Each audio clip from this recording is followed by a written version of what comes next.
Assalamualaikum warahmatullahi wabarakatuh. Perkenalkan, nama saya Titi Maslanti Dewi dengan NIM 2021 31003. Baik, di sini saya akan mempresentasikan hasil review jurnal saya dengan tema ketersediaan sumber daya alam dengan judul Air dan Konflik Studi Ketersediaan Sumber Daya Air di Kawasan Taman Nasional Komodo, di mana hasil jurnal saya ini demi memenuhi tugas dari mata kuliah Ekonomi Sumber Daya Alam dan Lingkungan. Ada tiga penulis pada jurnal ini. Yang pertama Risdawati Ahmad, yang kedua Kiki Mega Nurmawati, dan yang ketiga Abdul Qadir. Volume pada jurnal ini yaitu 10 diterbitkan pada tahun 2021. Baik, langsung saja kita masuk ke poin yang pertama, yaitu pendahuluan. Sumber daya air memiliki sifat yang berbeda dengan sumber daya alam lainnya.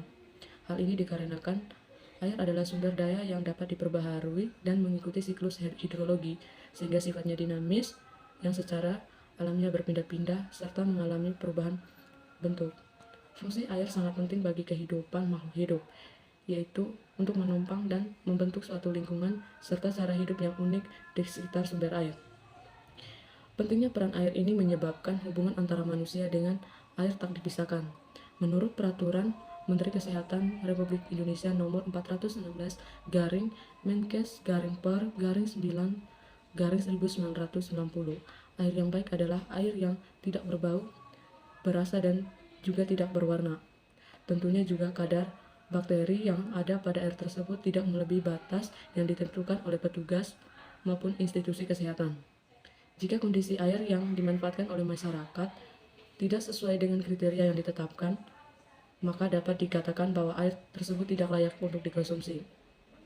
Melihat fakta yang ada di saat ini, Indonesia saat ini kapasitas pengguna air lebih besar dibandingkan ketersediaannya, sehingga dapat dikatakan 40% dari kebutuhan air bersih masyarakat masih belum terpenuhi. Tata ruangan yang kurang tepat dan tingginya eksploitasi terhadap sumber daya air.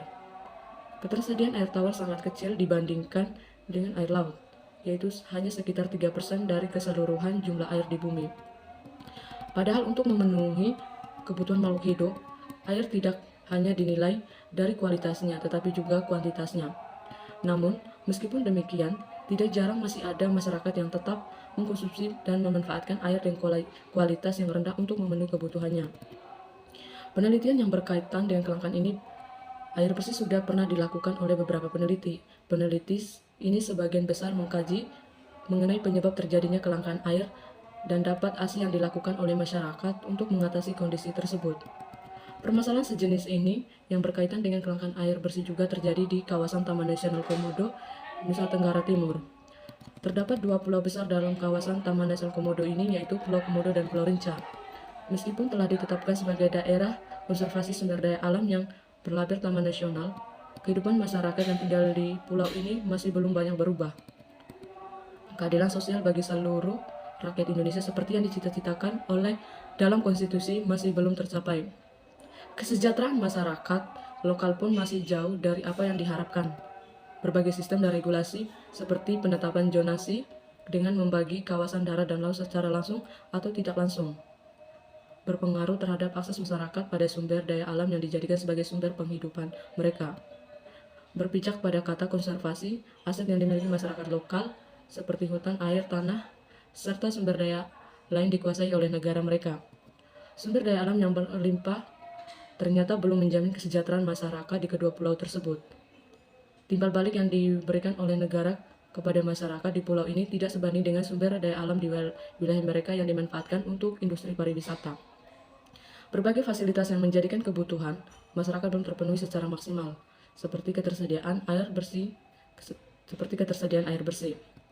Selanjutnya, poin terkait dengan metode. Metode ini atau penelitian ini menggunakan pendekatan kualitatif. Alasannya adalah karena permasalahan dikaji memerlukan sejumlah data lapangan yang bersifat aktual dan konseptual.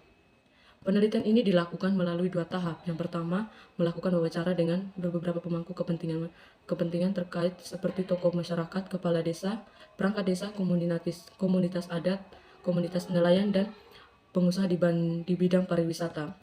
Kedua, dilakukan melalui diskusi terarah atau focus group discussion dengan masyarakat lokal.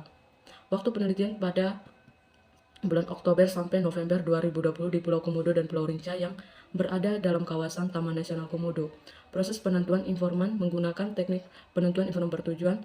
Terdapat beberapa persyaratan dan memiliki informan, yaitu informan merupakan warga asli Pulau Komodo dan Pulau Rinca yang memahami permasalahan air, ibu rumah tangga, kelompok pengelola air, pekerja yang terlibat dalam bidang pariwisata, dan perwakilan dari pemerintah desa.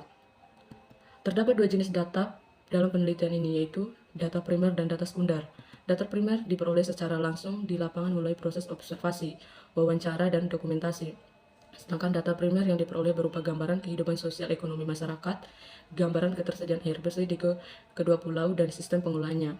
Sedangkan data sekunder diperoleh melalui bahan bacaan dari perpustakaan dan internet, seperti data monografi Pulau Komodo dan Pulau Rinca, serta kajian pustaka dari buku dan sumber baca lainnya. Hasil dan pembahasan dinamika akses masyarakat terhadap sumber daya alam di kawasan Taman Nasional Komodo. Taman Nasional Komodo adalah kawasan yang terdiri dari pulau yang penghuni maupun tidak berpenghuni. Taman Nasional Komodo ditetapkan pada tanggal 6 Maret 1980 dan ditetapkan sebagai cagar biosfer pada tahun 1986. Selain itu, kawasan ini juga ditetapkan sebagai warisan alam dunia pada tahun 1991 oleh UNESCO. Kawasan ini terletak di antara Provinsi Nusa Tenggara Barat, Pulau Sumba, dan Provinsi Nusa Tenggara Timur, Pulau Flores. Pulau Flores berada di bagian barat Nusa Tenggara Timur yang merupakan wilayah daratan dan kepulauan. Luas wilayah Taman Nasional Komodo yaitu 173,300 hektar yang meliputi lautan dan daratan. 5 pulau utama yaitu Pulau Komodo, Pulau Padar, Pulau Rinca, Pulau Gili Motang, Nusa Kode, dan pulau kecil lainnya. Kawasan ini ditetapkan sebagai taman nasional untuk melindungi hewan komodo yang terancam punah. Penelitian ini dilakukan di Pulau Komodo dan Pulau Rinca karena di kedua pulau tersebut dapat objek wisata andalan Taman Nasional Komodo, yaitu Long Lia di Pulau Komodo dan Lobuaya di Pulau Rinca. Dua pulau ini merupakan wilayah yang paling terdampak dengan adanya Taman Nasional.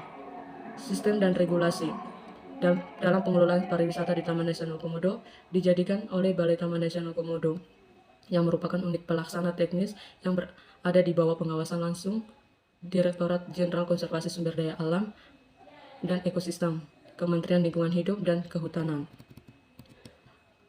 Selanjutnya, ketersediaan sumber daya air di kawasan Taman Nasional Komodo berdasarkan pemikiran Homer Dixon dan Gleich. Homer Dixon 1994 membangun 3 hipotesa hubungan antara kelangkaan sumber daya alam dan konflik. Pertama, menurutnya suplai dari sumber daya alam seperti air bersih dan lahan pertanian akan menyebabkan terjadinya konflik. Kedua, penggerakan atau migrasi penduduk dalam jumlah besar ke wilayah lain dapat menyebabkan konflik berbasis etnis. Dan yang ketiga, kelangkaan sumber daya alam yang parah akan terpengaruhi terhadap kondisi ekonomi dan sosial yang dapat menyebabkan kekacauan. Poin yang selanjutnya yaitu kelebihan pada jurnal tersebut, yaitu jurnal ini sesuai keadaan di tempat disertai dengan analisis data sesuai keadaan di tempat. Kekurangan pada jurnal ini yaitu belum mendapatkan respon positif dari pemerintah langsung terkait air untuk dikonsumsi sehari-hari oleh masyarakat lokal. Air masih menjadi masalah yang belum diselesaikan hingga sekarang. Meskipun masyarakat lokal sudah mengebor air, tapi karena keadaan tanah yang tandus dan bebatuan juga sekat dengan air laut, mendapatkan air tawar tentunya sangat sulit. Simpulan dan saran pada jurnal ini yaitu ketimpangan distribusi air antara wilayah satu dengan wilayah lain di kawasan Taman Nasional Komodo tidak menyebabkan terjadinya konflik baik antara masyarakat dengan masyarakat maupun masyarakat dengan pemerintah. Bagi pemerintah Pulau Rinca tidak memiliki akses terhadap air tawar di pulaunya. Mereka tetap menerima kondisi tersebut karena mereka menyadari kondisi alam di wilayahnya tidak mendukung dan menyediakan air tawar. Begitu pula dengan masyarakat di Kampung Baru dan Kampung Lama, yaitu berada di Pulau Komodo. Tidak pernah terjadi konflik di antara mereka di kedua kampung tersebut meskipun terdapat ketimpangan pendistribusian air di kedua wilayah itu.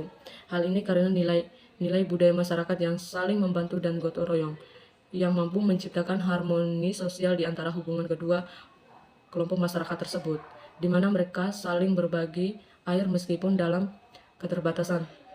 Ketika kemunculan privatisasi air di tingkat global melalui penguasa dan komersialisasi, masyarakat tetap mempertahankan keyakinan mereka bahwa air adalah public goods, pemberian Tuhan yang sudah seharusnya dibagi kepada siapapun yang membutuhkannya. Untuk menanggapi permasalahan air di kawasan Taman Nasional Komodo ini, kehadiran negara dibutuhkan untuk mengatur dan mengelola distribusi air bagi seluruh masyarakat dalam kawasan tersebut. Sudah sepatutnya masyarakat mendapatkan pemenuhan kebutuhan dasar atau vital akan air bersih. Pembangunan infrastruktur yang mampu menopang dan menjamin distribusi air ke seluruh masyarakat secara adil merupakan prioritas utama, karena dengan terpenuhnya kebutuhan maka masyarakat dapat memenuhi kebutuhan pokoknya dan juga menjamin mereka. Baik, itu saja hasil review jurnal saya. Kurang dan lebihnya saya mohon maaf. Jika ada salah dalam penyampaian hasil review jurnal saya mohon maaf. Wassalamualaikum warahmatullahi wabarakatuh.